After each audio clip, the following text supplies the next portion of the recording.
How'd you like the trip to the zoo with your pa? Oh, it was fun, Ma. That's good. You know, one of them animals paid $20 across the board. From murderous burglaries to fishtail fame, fake grandpas to Canadian creators who'd never seen a farm, this cornpone variety show hid some truly bizarre secrets beneath its overalls and hay bales. Buckle up for shocking tragedies, star-studded scandals, and production secrets you won't believe. Here are 15 weird facts you didn't know about. Hee Haw. Fact 1. 2 Canadian city slickers created rural America's show. I just sat down here. You're a fast eater, I'll say that. When Hee Haw premiered in 1969, audiences across America instantly connected with its down-home country charm, cornfield comedy, and authentic portrayal of rural Southern life. But here's the twist that nobody saw coming. The 2 men who created this quintessentially American show had never actually set foot in the rural South or Midwest before bringing it to life. Frank Pepiat and John Aylesworth were Canadian television writers who crafted the entire concept from their offices in Beverly Hills, California, relying entirely on stereotypes, research, and their own imaginative vision of what country life might be like. These city slickers had spent their careers writing for urban variety shows and had no personal experience with the farming communities, small-town values, or Southern culture they were depicting on screen. They developed the show's signature elements, the cornfield jokes, the overalls, the pickin' and grinnin', and the cornfield county setting, all from a distance, essentially creating a stylized version of rural America that somehow resonated as genuine with actual country folks. The irony wasn't lost on the creators themselves, who later admitted they were essentially making educated guesses about what rural humor and lifestyle looked like. Despite their outsider status, or perhaps because of it, they managed to strike a perfect balance between affectionate tribute and gentle satire that made the show beloved by both country and city audiences. The fact that 2 Canadians working in Hollywood could capture the spirit of rural America so effectively that the show ran for 25 years speaks to either their remarkable observational skills or the universal appeal of good-natured humor. Their success proved you didn't need to live the country life to celebrate it on television. Fact 2. Junior Sample's fame began with a fish lie. When a man gets old enough to read a woman like a book, he's too old to start a library. Junior Samples became one of Hee Haw's most beloved cast members, but his path to television stardom started with one of the most famous fish tales in country music history. In the early 1960s, Samples called into a Georgia radio show claiming he'd caught a world record largemouth bass weighing an astounding 52 pounds. The story spread like wildfire across the South, and everyone wanted to hear about this incredible catch. There was just one problem. Junior hadn't caught a bass at all. When pressed to show proof of his record-breaking fish, it turned out to be a red grouper, a saltwater species that doesn't even qualify for bass fishing records. Instead of ruining his reputation, the outrageous lie made Junior famous. A local radio personality saw the humor in the situation and decided to record Junior telling his fishing stories on air, complete with his thick Southern drawl and natural comedic timing. These recordings were so entertaining that they were pressed into a novelty record that became a regional hit. The record showcased Junior's authentic country personality, his rambling storytelling style, and his ability to stretch the truth with such charm that listeners didn't even mind being fooled. When Hee Haw creators were looking for genuine country characters to populate their new show, they heard Junior's fishtail record and knew they'd found comedy gold. They brought him on as a regular cast member, where his used car salesman sketches and bumbling delivery became fan favorites. So in a strange way, Junior's career in television was built entirely on his willingness to tell tall tales and his gift for making people laugh at his own expense, starting with that one impossible fish story. Fact 3. String Bean and his wife were brutally murdered. The first thing you know, a marvel will come out, and then another, and by the time you lose all your marvel, you're starved. Behind the laughter and music of Hee Haw lurked a tragedy that shocked the country music world and remains one of the most heartbreaking stories in entertainment history. David Aikman, known to millions as String Bean, was a beloved cast member famous for his old-fashioned banjo playing, his gangly appearance, and the comically short pants he wore as part of his country hayseed character. On November 10, 1973, String Bean and his wife Estelle returned to their rural Tennessee home after performing at the Grand Ole Opry, unaware that 2 burglars were hiding inside waiting for them. John Brown and Marvin Douglas had heard rumors that String Bean kept large amounts of cash hidden in his house because he distrusted banks, a Depression-era habit common among people of his generation. When the couple arrived home late that night, the intruders ambushed them. Both String Bean and Estelle were shot and killed in cold blood, their bodies left on the property while the murderers fled into the night. The next morning, fellow Hee Haw cast member Grandpa Jones arrived at the house for a planned hunting trip with String Bean and made the horrific discovery. Jones found his friend's body outside near the car, still dressed in his stage clothes from the Opry performance the night before. The murders devastated the tight-knit country music community and cast a shadow over Hee Haw's usually cheerful atmosphere. The 2 killers were eventually caught and convicted, receiving 99-year sentences for their crimes.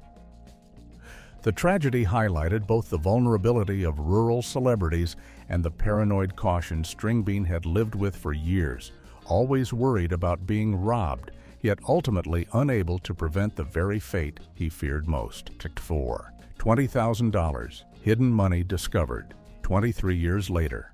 Hey, I crossed a raccoon with a skunk. What did you get? Got a dirty look from the raccoon. The tragic story of String Bean's. Murder took an unexpected turn more than 2 decades after his death, revealing that his paranoid fears about keeping cash hidden had been justified all along. When the burglars who killed String Bean and his wife ransacked the house that terrible night in 1973, they left empty-handed and frustrated, unable to find the fortune they believed was hidden somewhere inside. For 23 years, the rumors about String Bean's hidden money remained just that. Rumors and speculation that perhaps the whole thing had been exaggerated or that whatever cash existed had been found by police during their investigation. But in 1996, the new owner of String Bean's former property was doing renovation work on the old house when they made an astonishing discovery. Behind a loose brick in the chimney, hidden in a space that had gone unnoticed through multiple police searches and years of occupancy, sat approximately $20,000 in cash. The money had been there the entire time, exactly where String Bean had hidden it, surviving the night of the murders, the police investigation, and over 2 decades of the house changing hands. This confirmed what many in the country music community had always believed, that String Bean really did keep substantial amounts of cash hidden around his property, a practice born from his deep distrust of banks that dated back to the Great Depression era. The bitter irony was that the robbers who killed him and his wife had been right about the money's existence, but never found it. They murdered 2 innocent people for nothing, while the fortune they sought remained hidden in the walls. The discovery added another layer of tragedy to an already heartbreaking story, proving that String Bean's caution about banks and his habit of hiding cash had been very real, even if it ultimately couldn't save him from those who came looking for it. Fact 5. Grandpa Jones was only in his 50s. Good told, dear. That duck is a stork with his legs wore plumb off. When viewers tuned into Hee Haw, they saw Grandpa Jones as the show's lovable elderly patriarch, complete with white whiskers, suspenders, and the kind of old-timer wisdom that only comes with age. But here's the surprising truth. Lewis Marshall Jones wasn't actually a grandfather at all when the show began in 1969. In fact, he was only in his mid-50s, younger than many people realize when they picture his grandfatherly character. The real shock goes back even further. Jones adopted his grandpa persona when he was just 22 years old, transforming himself into an elderly character while still a young man. In 1935, a radio producer suggested that Jones perform as a grandfather figure because his old-time mountain music style sounded like something from a bygone era.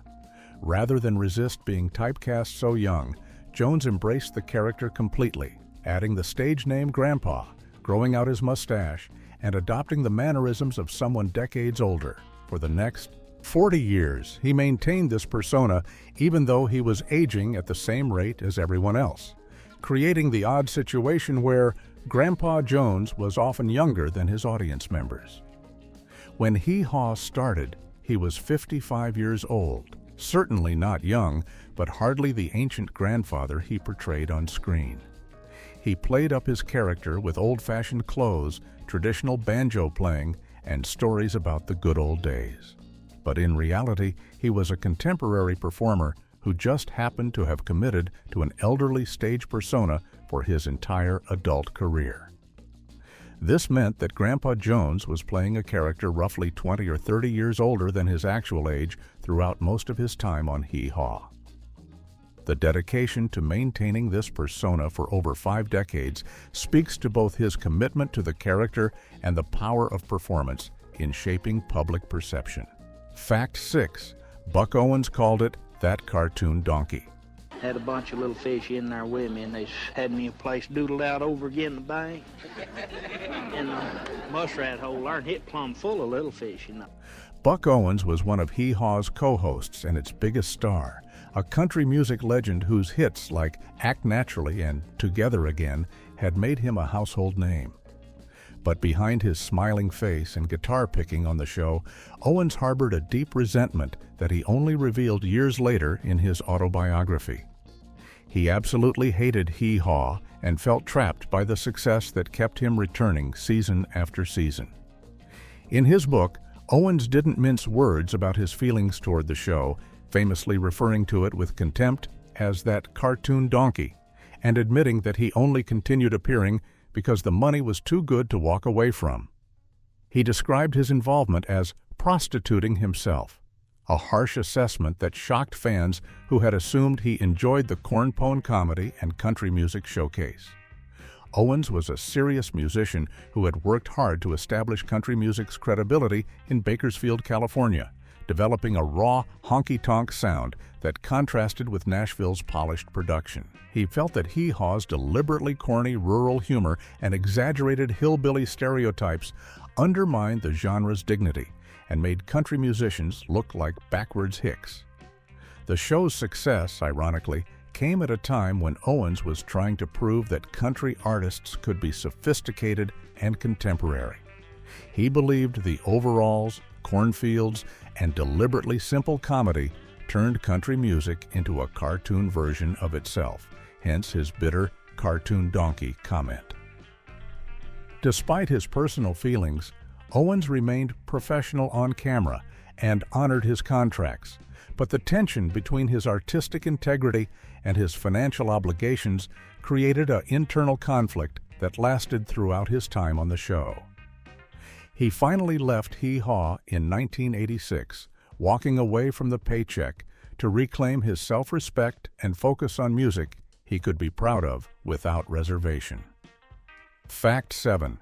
Elvis desperately wanted on, but never appeared. Over and I thought I found true love. You met another and you was gone. Elvis Presley was perhaps the most famous entertainer in the world, but even the king of rock and roll had his guilty pleasures, and one of them was watching Hee Haw. Friends and family members confirmed that Elvis was an avid fan who regularly watched the show and found genuine joy in its simple country humor and music.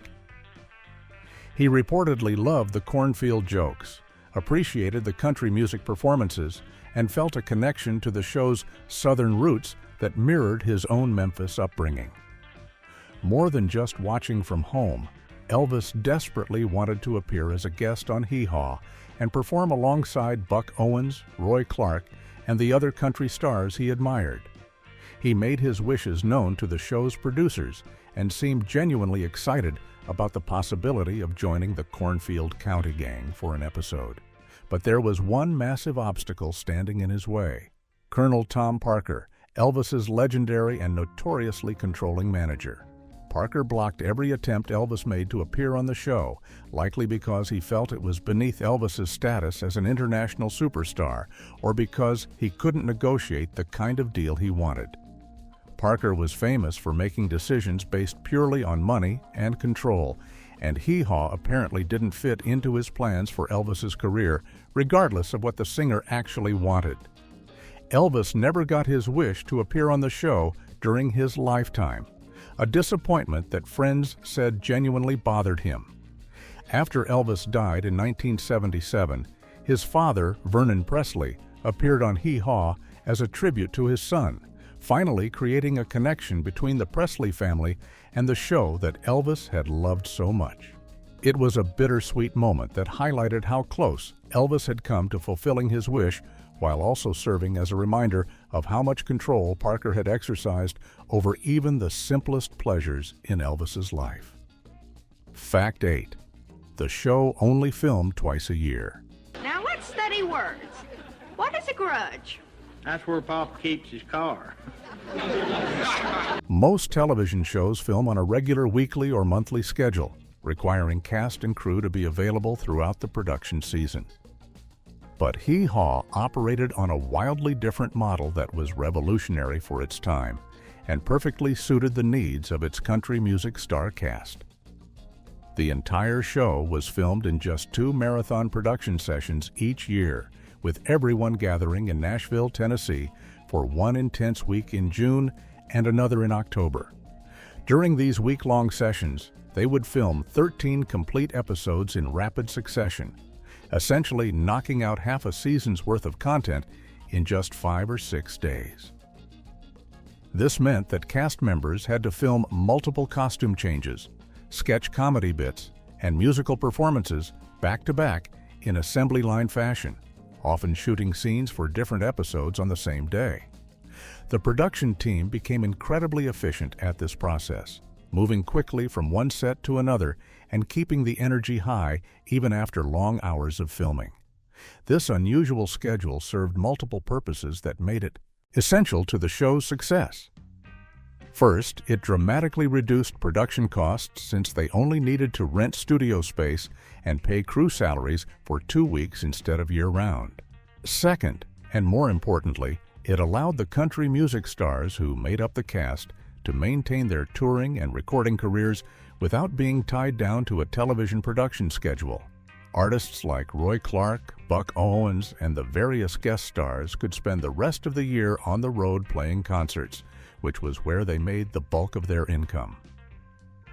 The twice-yearly filming model meant that performers could appear on a national television show without sacrificing their music careers, making Hee Haw an attractive opportunity that worked within the realities of the country music business rather than against it.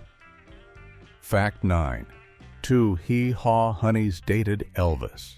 Oh, she's tall and blonde and willowy. Ain't hardly got much clothes on either. Boy, I sure wish I was facing that way. The Hee Haw honeys were a group of attractive young women who appeared on the show performing in comedy sketches, dancing, and generally adding visual appeal to the country variety format. But 2 of these honeys had a surprising connection to the most famous entertainer of the era that most viewers never knew about. Linda Thompson and Diana Goodman both joined the cast of Hee Haw after having romantic relationships with Elvis Presley, creating an unexpected link between the king of rock and roll and the cornfield comedy show he loved so much.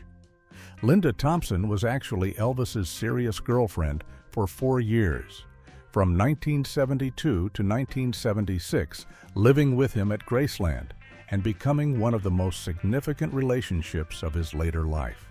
After their relationship ended, she joined Hee Haw as one of the Honeys, bringing her beauty queen background — she had been Miss Tennessee — to the show's ensemble. Diana Goodman also dated Elvis during the 1970s, though her relationship with him was less publicized than Thompson's high-profile romance. The fact that two cast members from the same television show had both been romantically involved with Elvis speaks to the overlap between the country music world and rock and roll royalty during that era. It also adds another layer to Elvis's love for Hee Haw. He was watching a show that featured women from his own romantic past, which must have created a strange personal connection beyond just enjoying the comedy and music. For viewers who knew about these relationships, seeing Thompson and Goodman on Hee Haw took on an entirely different meaning, though most of the show's audience had no idea about the Elvis connection. It remains one of those behind-the-scenes facts that illustrates how interconnected the entertainment world was, and how personal relationships often influenced who appeared on television in unexpected ways.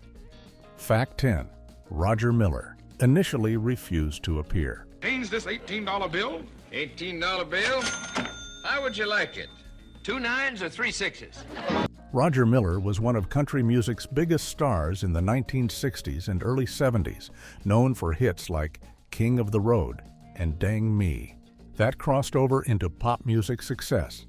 His clever wordplay, jazzy style, and sophisticated approach to country music had earned him widespread respect and multiple Grammy Awards.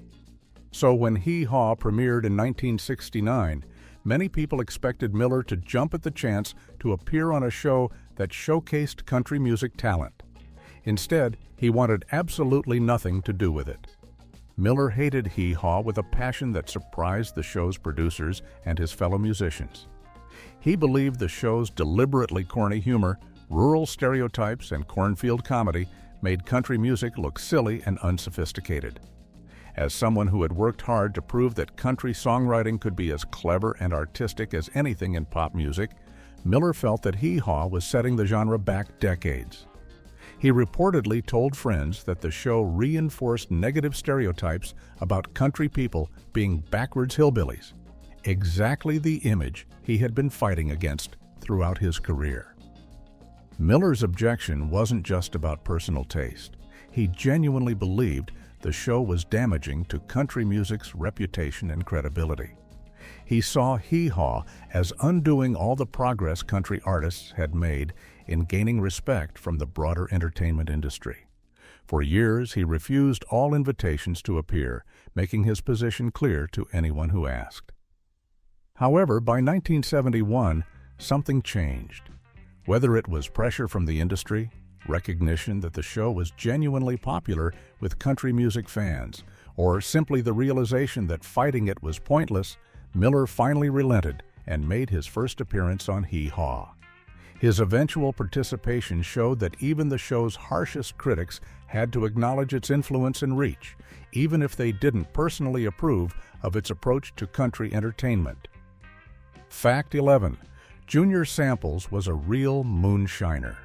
Did you happen to take that certain young lady named of Ruth out to dinner one evening? Let me see. To dinner? Comes under E for expenses.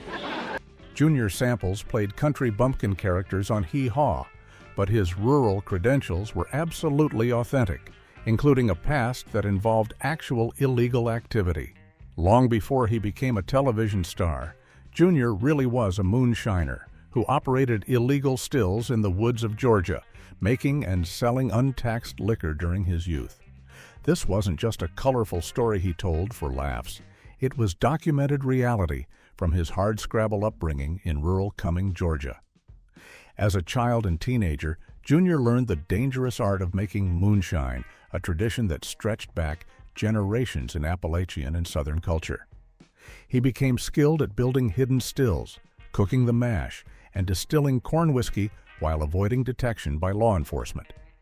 The work was illegal and risky, but it provided income for families in areas where legitimate economic opportunities were scarce.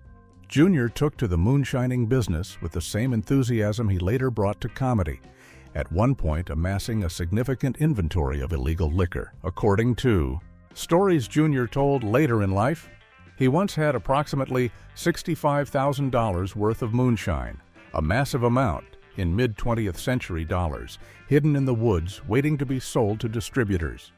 That represents hundreds of gallons of illegal whiskey carefully concealed in rural hiding spots. However, Junior's moonshining career came to an abrupt end when he had a close call with the law that made him realize he was heading toward serious prison time.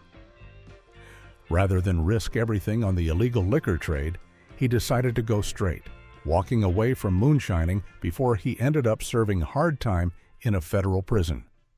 This real outlaw past gave Junior an authenticity that couldn't be faked on Hee Haw.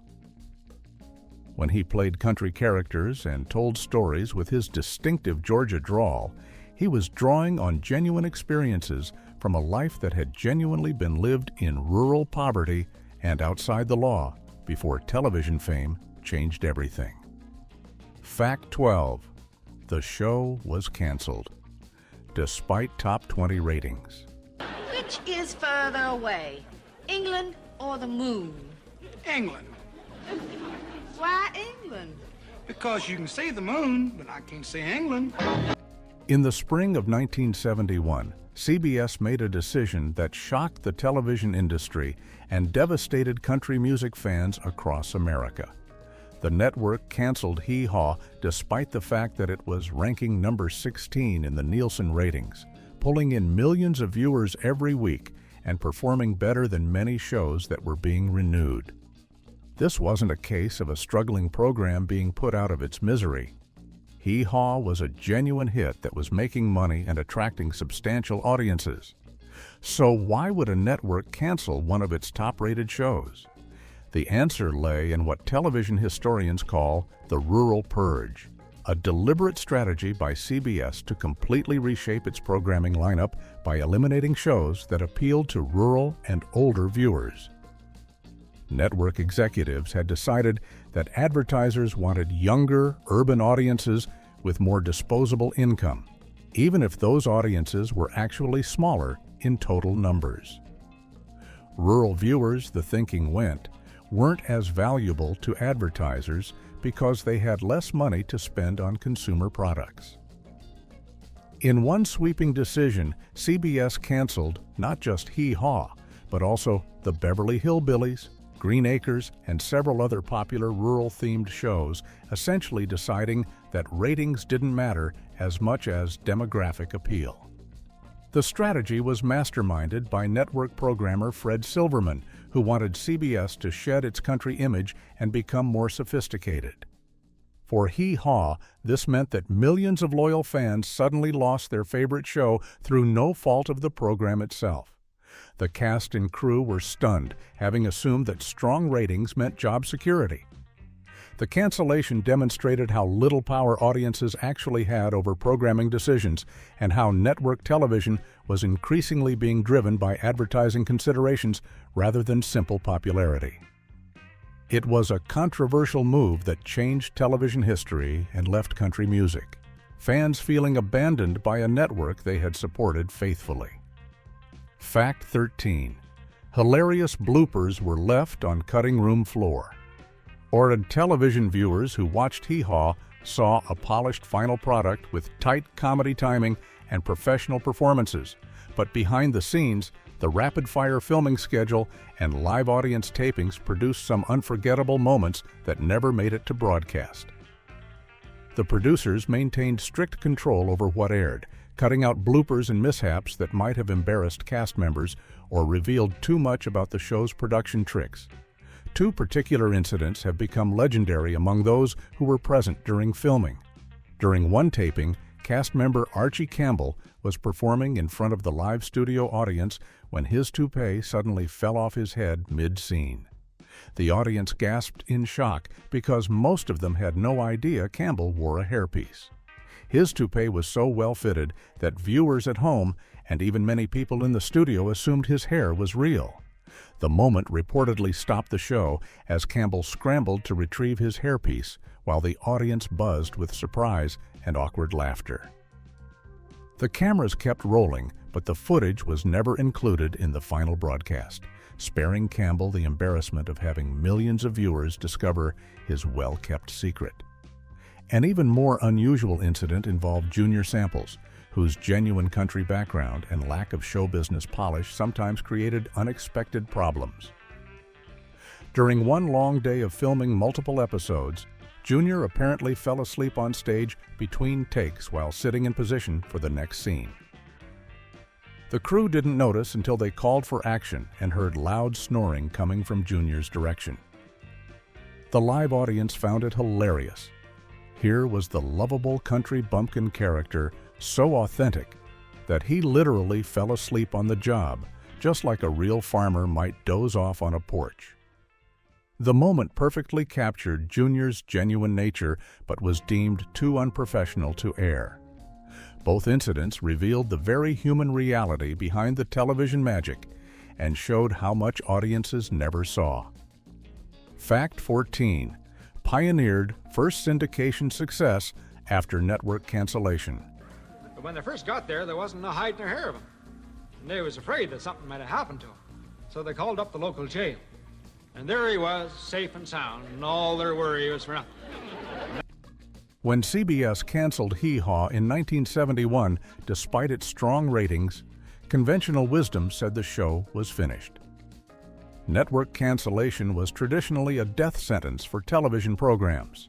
If one of the big three networks didn't want your show, there was nowhere else for it to go. But the producers of Hee Haw weren't ready to give up, and they pioneered a strategy that was virtually unheard of at the time and would eventually reshape the entire television industry. Rather than accepting cancellation as the end, they decided to produce new episodes independently and sell them directly to local television stations across the country in what's called first-run syndication. This was a revolutionary approach because syndication had previously been used only for reruns of shows that had already aired on networks.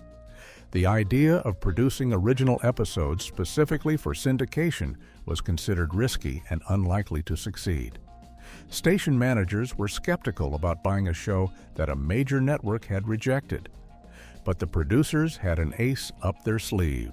They knew that millions of viewers, especially in rural markets, still wanted to watch Hee Haw regardless of what network executives thought. They began selling the show market by market, convincing local stations that their audiences would tune in. Amazingly, the strategy worked beyond anyone's expectations. Hee Haw thrived in syndication, eventually airing on more stations and reaching more viewers than it had during its network run. The show continued producing new episodes for an incredible 21 more years after the CBS cancellation, finally ending in 1993 after a total run of 25 years. This success proved that shows didn't need network approval to survive and opened the door for other programs to bypass networks entirely. Hee Haw's syndication model influenced everything from talk shows to game shows and demonstrated that direct-to-market distribution could actually be more profitable than network television, fundamentally changing how the industry operated. Fact 15. Junior Samples could barely read cue cards. Oh, that's bad. No, that's good. How come? I missed a pitchfork. Oh, that's good. No, that's bad. How come? I missed a haystack, too. Junior Samples became one of Hee Haw's most beloved personalities, but his appeal came from an authenticity that went deeper than most viewers realized. Unlike other cast members who were playing exaggerated characters, Junior's bumbling country bumpkin persona wasn't entirely an act. It was rooted in real limitations that he turned into comedy gold. Junior was a sixth-grade dropout who had grown up in poverty and had very limited formal education.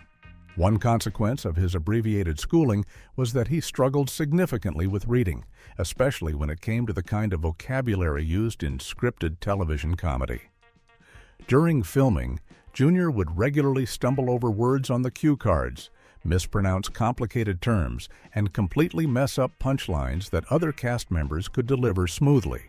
But here's where Junior's genius came in. He leaned into these mistakes and made them part of his character. Rather than trying to hide his reading difficulties or feeling embarrassed about flubbing lines, Junior would bumble through in a way that made audiences laugh at the confusion itself. His inability to read big city words and sophisticated vocabulary became a running joke that audiences found endearing rather than mocking.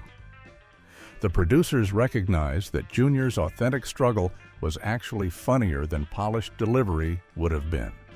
So they gave him space to mess up on purpose, knowing it added to his charm. His famous used car salesman sketches often featured him stumbling over automotive terminology and sales pitches, creating humor from his character's lack of sophistication. What made this work was Junior's genuine likability. Audiences weren't laughing at him in a mean-spirited way, but rather enjoying a performer who was comfortable enough with himself to let his real limitations show. His success proved that authenticity and self-deprecating humor could be more powerful than polished professionalism, and that television audiences appreciated honesty even when it came wrapped in comedic incompetence.